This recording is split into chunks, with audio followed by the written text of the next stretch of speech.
Hi everyone, I'm Wilson Shirley and welcome to the American Enterprise Institute's The Bradley Lectures on the AEI podcast channel.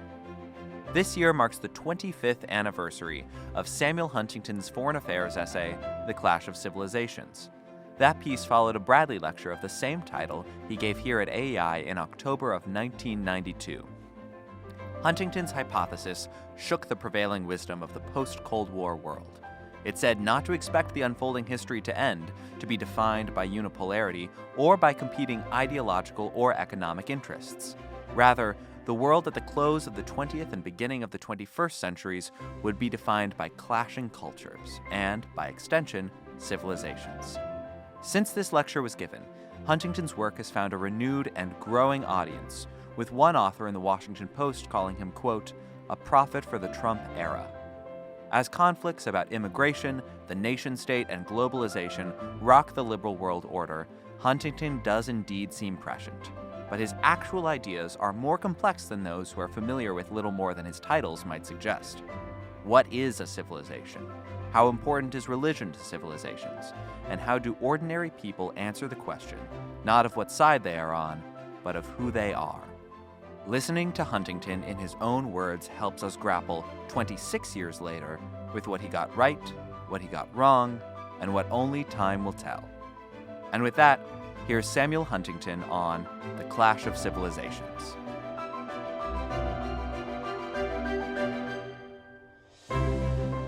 When President Bush rejected the vision thing, he created a vision vacuum. And he thus provided a great opportunity for social scientists who have rushed in where the president feared to tread and have proliferated visions, models, and paradigms of the post-Cold War world. These include Frank Fukuyama's very imaginative concept of the end of history, a rather conflicting model of Back to the Future, which involves intensifying conflicts between nation states, and an image of the decline of the nation state by the conflicting pulls of tribalism or fragmentation on the one hand and globalism or interpenetration on the other. Each of these images, I think, catches aspects of the emerging reality, some more successfully than others. It is thus with some diffidence and hesitation that I add another picture to this gallery. Yet I am convinced that these other visions miss in some respects crucial and central aspects of what global politics will be like in the coming years. As Chris pointed out, the title of this lecture carries a question mark, which I take seriously, and I hope you will too. I offer not a prediction, but an hypothesis. The issue I wish to deal with is what will be the fundamental nature and source of conflict in this new world. My hypothesis is that it will not be primarily ideological or primarily economic. The great divisions among humankind and the dominating source of conflict will be cultural. Nation states will remain the most powerful actors in world affairs, but the principal conflicts of global politics will occur between nations and groups of different civilizations. The clash of civilizations will dominate global politics. And let me say before I go any further that I don't think I'm entirely alone or original in setting forth this proposition. Max Beloff, my colleague Kishore Mahbubani, Michael Lind, William Lind, Michael Vlahos have all set forth somewhat similar arguments in somewhat different words. They should not, however, be held responsible for my formulation of this argument. Well, what do we mean when we talk of a civilization? A civilization is a cultural entity. Villages, regions, ethnic groups, nationalities, religious groups all have distinct cultures at different levels of cultural heterogeneity. The culture of a village in southern Italy may be different from that of a village in northern Italy, but both will share in a common Italian culture which distinguishes them from German villages. European communities, in turn, will share cultural features which distinguish them from Arab or Chinese communities. Arabs Chinese and Westerners, however, are not part of any broader cultural entity. They constitute civilizations.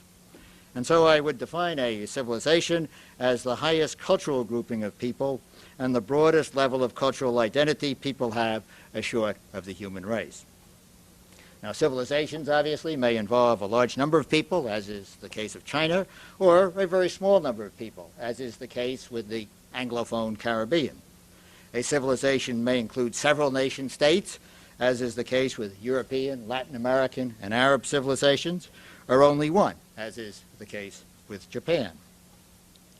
Civilizations obviously blend and overlap, and at least one civilization, the West, has two major variants, the European variant and the North American one.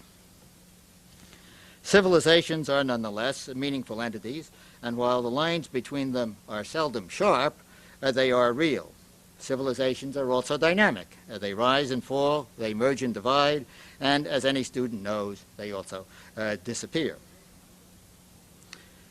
Now, civilization identity, I am arguing, will be increasingly important in the future, and the world will be shaped in large measure by the interactions among 8 or 9 major civilizations. And the most important conflicts of the future will occur along the cultural fault lines separating these civilizations from one another. Now, why may this be the case? First, differences among civilizations are not only real, they are basic. Civilizations are differentiated from each other by history, language, culture, tradition, and most importantly, religion. The people of different civilizations have different views on the relations between God and man, the individual and the group, the citizen and the state, parents and children, husband and wife, as well as differing views of the relative importance of rights and responsibilities, liberty and authority, equality and hierarchy. These differences are the product of centuries, and they will not disappear. And here I guess I would dissent from the very interesting lecture, Chris, which you sent me by V.S. Naipaul, who talked about our universal civilization. When he said universal civilization, however, he meant Western civilization, and I am sure there are several billion people out there who would dispute the label he applies to Western civilization. Second, the world is becoming a smaller place. The interactions between peoples of different civilizations are increasing. These increasing interactions will, I believe, intensify civilization consciousness and awareness of differences between civilizations and commonalities within civilization. North African immigration to France generated hostility among Frenchmen, as well as at the same time an increased receptivity to immigration by good European Catholic Poles. Americans react far more negatively to Japanese investment here than to the larger investments from Canada and European countries. The interactions among peoples of different civilizations thus enhance the civilization consciousness of people, which in turn reinvigorates traditional differences and animosities stretching back into history. Third factor, the processes of economic modernization and social change throughout the world are separating people in some sense from their traditional identities. They also weaken the nation state as a source of identity. In almost every part of the world, religion has moved in to fill this gap, often in the form of movements which are labeled fundamentalist, and such movements are found in Western Christianity, Judaism, Orthodox Christianity, and Hinduism, as well as in Islam. The unsecularization of the world, George Weigel has remarked, is one of the dominant social facts in the late 20th century.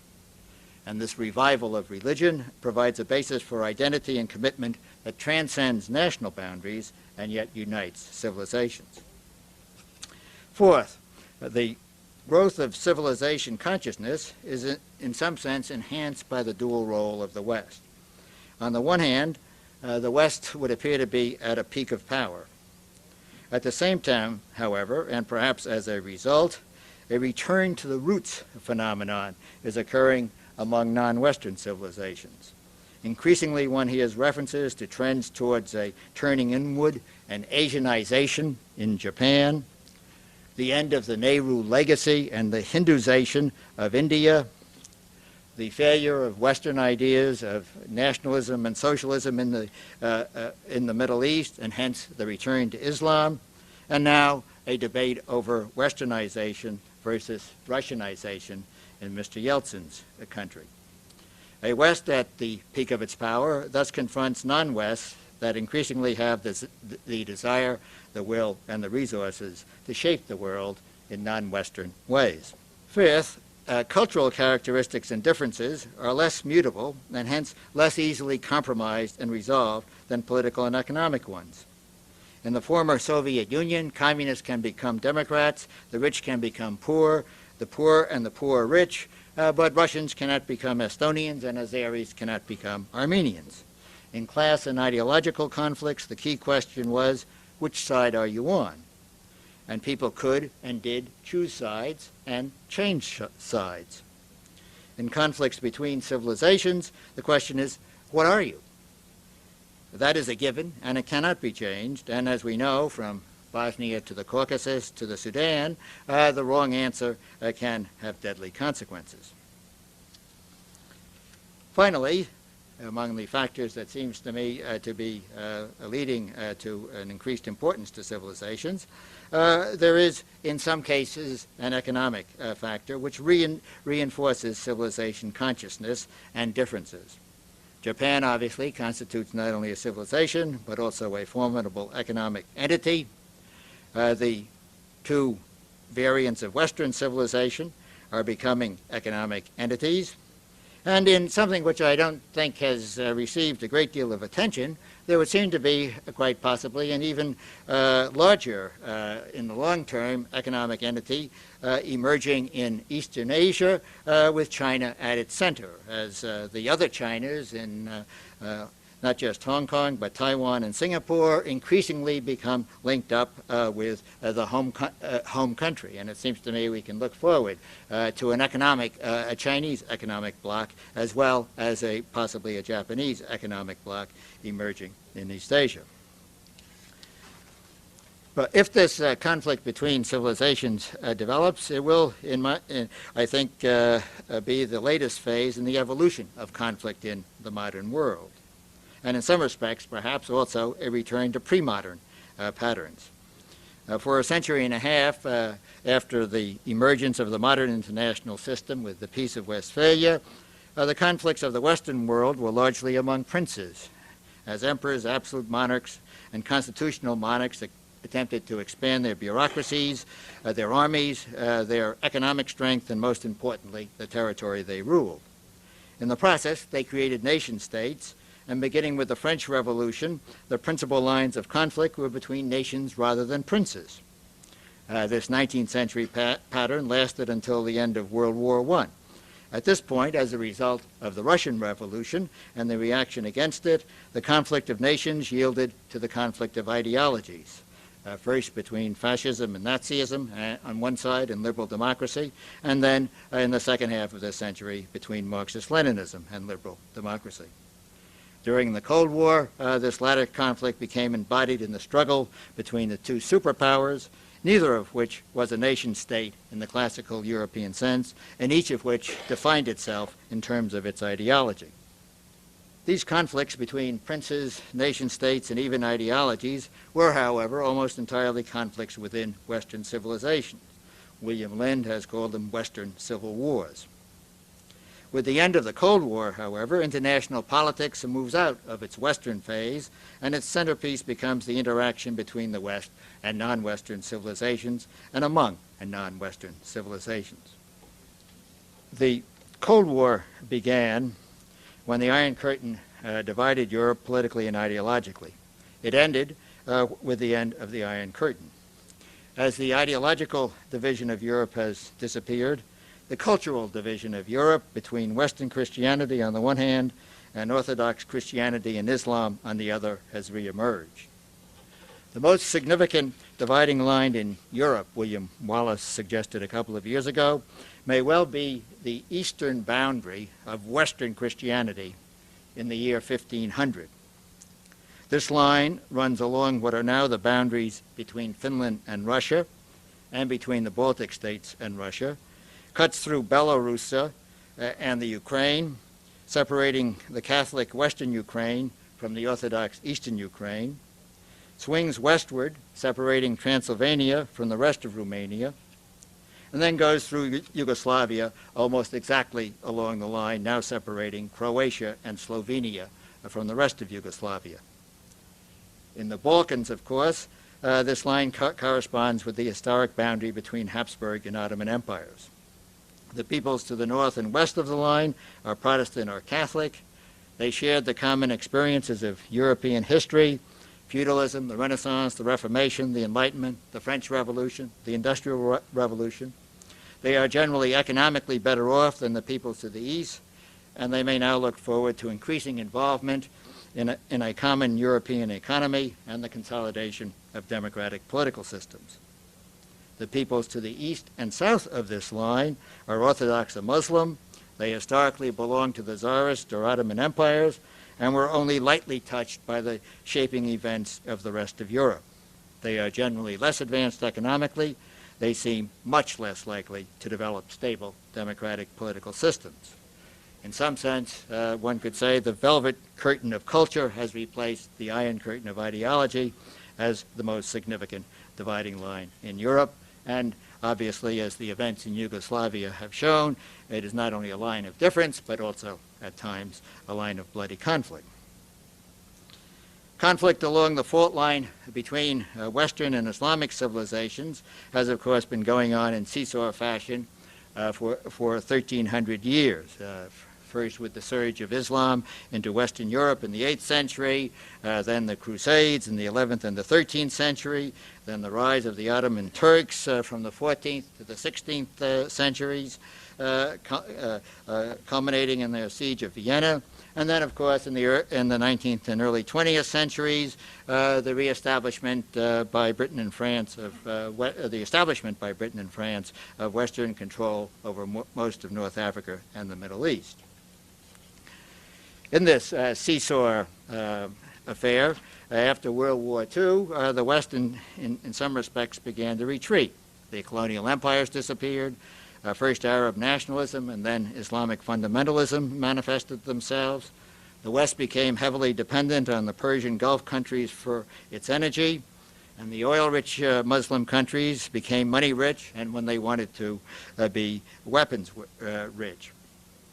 Several wars occurred between the Arabs and Israel, which had been created by the West. British and French forces invaded Egypt in 1956. American forces invaded Lebanon in 1958.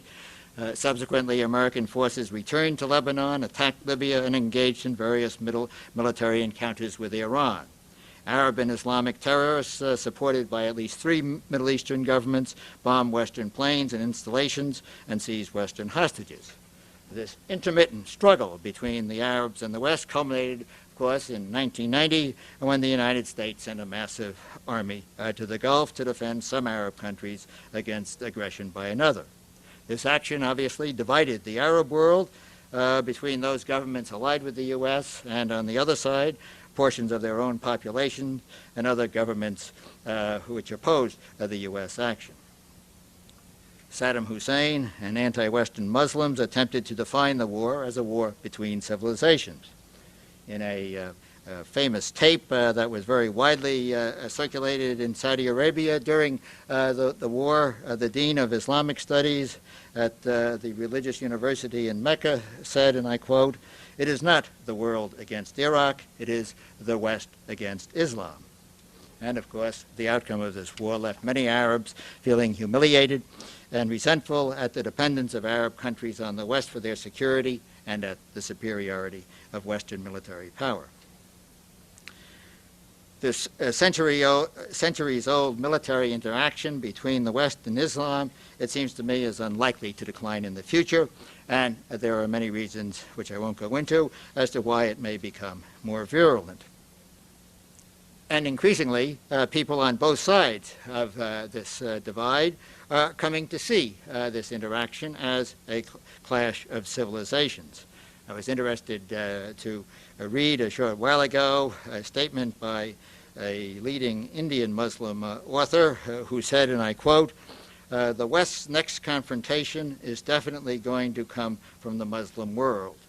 It is in the sweep of the Islamic nations from the Maghreb to Pakistan that the struggle for a new world order will begin.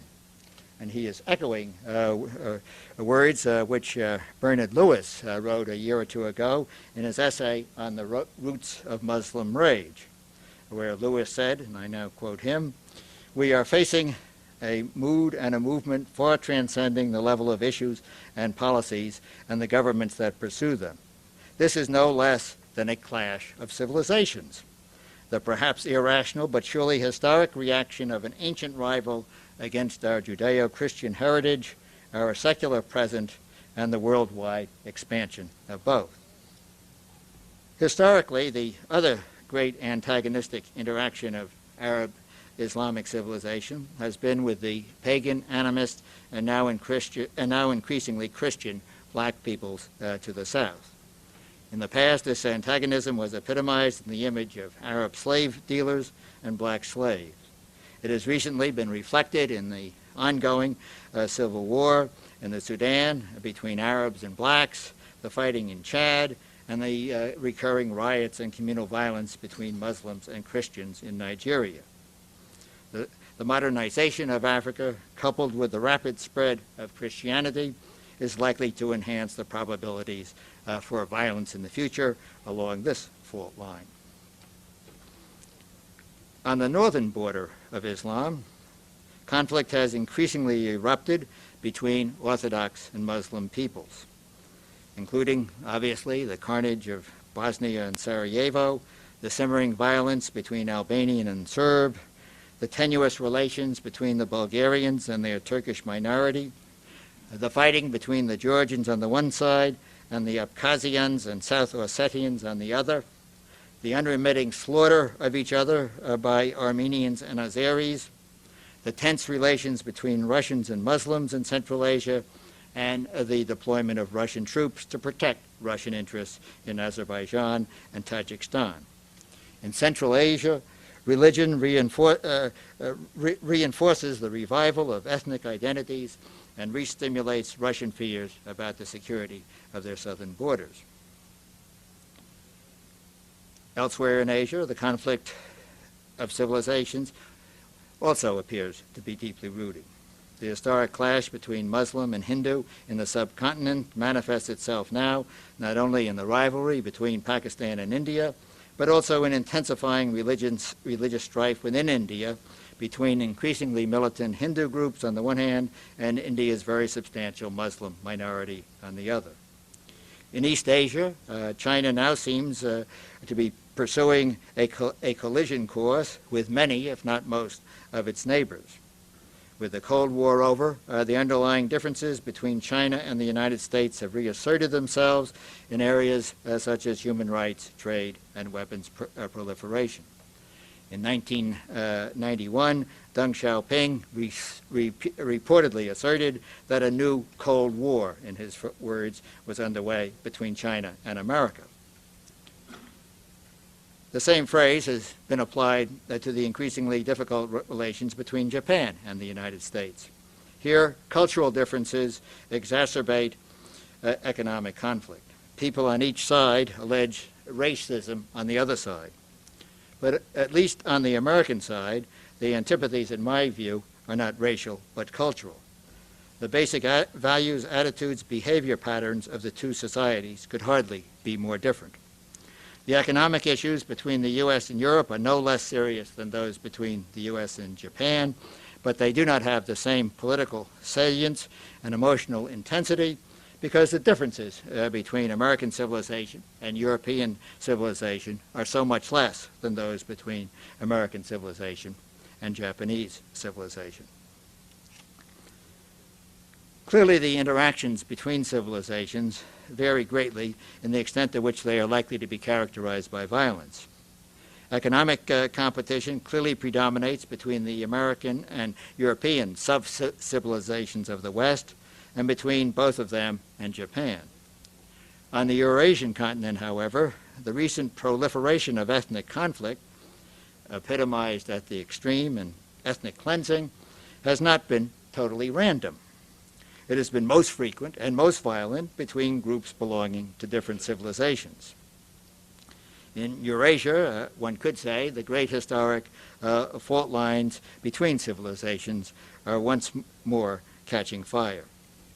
And this is particularly true along the boundaries of the Islamic crescent from the bulge of Africa to Central Asia. Muslims have also been involved in violent conflicts with Hindus in Kashmir, Buddhists in Burma, and Christians in the Philippines. Somehow, Islam apparently tends to have rather bloody borders. Reason thus exists to think that the major conflicts of the future will be between peoples from different civilizations. But what if a people is unsure to which civilization it does or should belong? This happens. Some countries and peoples are caught in between. They are what I would call torn countries. Most often, these are countries whose peoples, whose leaders want their countries to be members of the West, but whose history, culture, and traditions are non-Western. The most obvious and prototypical torn country is Turkey. The late 20th leaders of Turkey have followed in the Ataturk tradition and defined Turkey as a modern, secular, Western nation-state. They allied Turkey with the West in NATO and in the Gulf War. They applied for membership in the European Community. At the same time, however, elements in Turkish society have supported an Islamic revival and have argued that Turkey is basically a Middle Eastern Muslim society.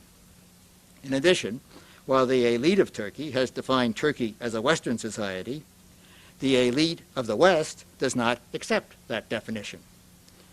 Turkey, it is clear, will not become a member of the European Community, and the real reason, as President Özal has said, and I'm quoting him now, is that we are Muslim and they are Christian, but they don't say that. Having rejected Mecca and then being rejected by Brussels, where does Turkey look? Well, perhaps to Samarkand and a role as a leader of a Turkic civilization stretching from the borders of Greece to those of China. During the past decade, Mexico has assumed a position somewhat similar to Turkey, it seems to me.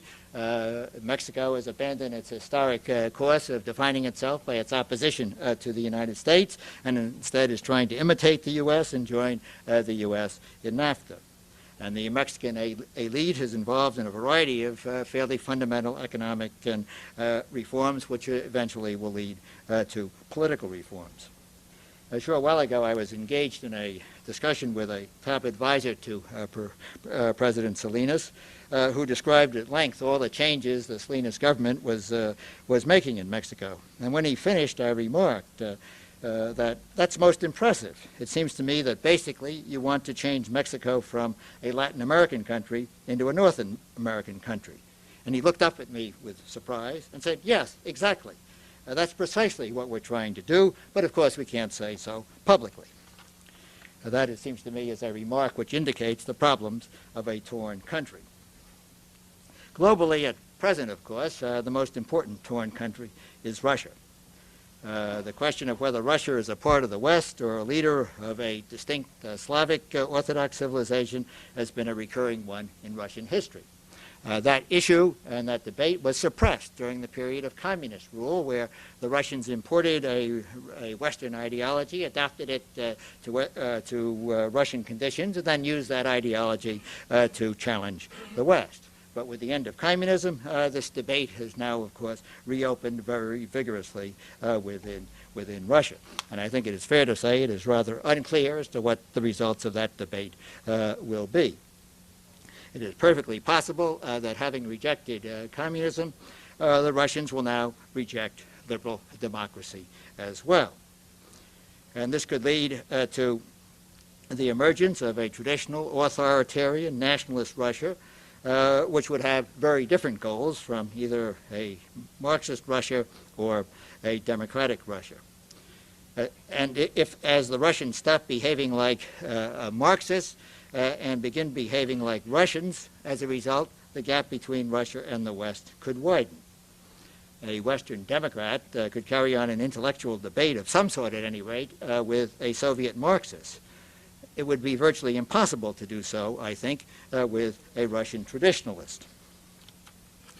Well, As I mentioned, the West has emerged as in an extremely powerful position.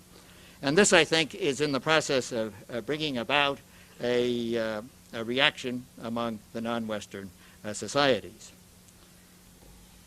And the crucial central conflict, in many respects, it seems to me, in the coming years, will be between the West, on the one hand, and an Islamic Confucian coalition on the other. The action of this Islamic Confucian coalition, however, is, I think, only symptomatic of a general reaction against the West on the part of non-Western societies, as the West uses its international institutions it controls, its military power, and its economic resources to run the world in ways that will maintain Western predominance, protect Western interests, and promote Western political and economic values. That is the way, at least, in which the non-Westerners see this new world. And I think one has to concede that there is a certain amount of element of truth in this. I'm impressed with the extent to which Western leaders who used to talk about the free world when we were engaged in our conflict with the Soviet Union now talk about the world community. It's sort of a legitimizing collective euphemism to say we're acting on behalf of a much larger group and to make us feel good about what we are doing. But people on the other side don't necessarily see it that way.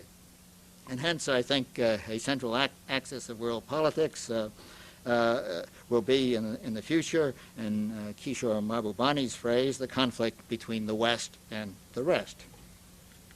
Now, this conflict has its roots in Western power and in the feelings of envy, anger, hate, and attraction non-Western peoples have toward the West. Some non-Western groups, like the leaders of torn countries, may attempt to abandon their traditional values and culture and join the West.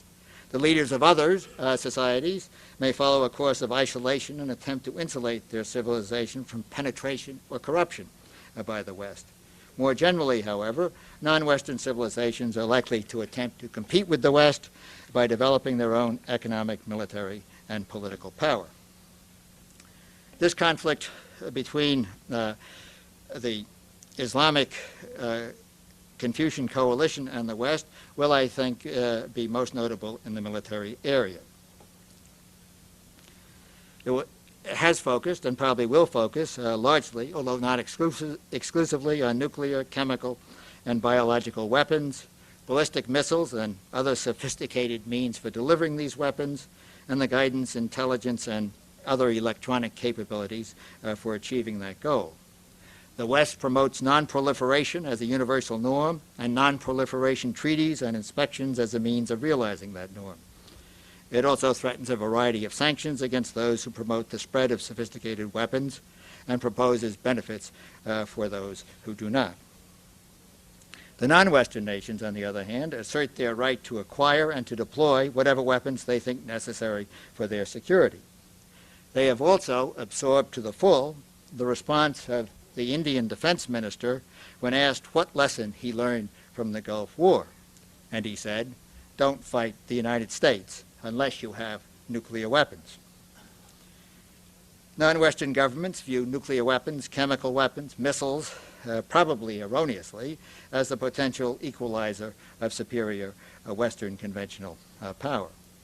A top Iranian official has declared that all Muslim states should acquire nuclear weapons, and a few years ago, the president of Iran reportedly issued a directive calling for the development of, quote, offensive and defensive chemical, biological, and radiological weapons. And it would appear that North Korea, Iran, Iraq, Libya, Algeria are all involved in the effort to develop nuclear weapons. Centrally important to the development of counter-West military capabilities is the sustained expansion of Chinese military power. And the expansion of the means to create military power and the expansion of its export of weapons and weapons technologies to Middle Eastern countries. It has done this in a variety of ways with a variety of countries. And thus I think one can say that a new form of arms competition is occurring between the Islamic Confucian coalition and the West. In the old-fashioned arms race, each side developed its own arms to balance or to achieve superiority in the competition with the other side. In this new form of arms competition, one side is developing its arms, and the other side is attempting not to balance that arms buildup, but instead to delay or prevent it. Well, in closing, let me just first restate the main elements of my hypothesis and then spell out a couple of policy implications, or possible policy implications, for the leaders of Western civilization. I am not arguing that civilization identities will replace all other identities, that nation states will disappear, that each civilization will become a single coherent political actor, or that groups within a civilization will not conflict and even fight with each other.